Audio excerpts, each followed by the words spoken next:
It will be very difficult to find the most optimized solution if you have never seen this coding question. So given an array of zeros and ones, return the maximum number of consecutive ones in the array if you can flip at most 1 0. Let's say we're given this array, we can convert this 0 to a 1 to generate at most 5 consecutive ones, so we can return 5. Let's go over the thought process. For each of the zeros inside the array, we need to count the number of ones on the left side and on the right side.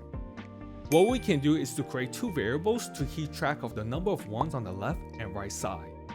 Now for each of the elements inside the array, if it's equal to 1, we will increment the count on the right side. And if the current element is a 0, we will also increment the count because it can be converted to a 1. And also, if the current element is a 0, we will need to place the number of ones on the right side to the left side and reset the count on the right side. We can now repeat the process with the remaining elements. The maximum sum between the left and right side will be our results. Let's implement the function find max consecutive ones taking the input array, keep track of the maximum, the number of ones on the left and right side, iterate through the elements, increment right.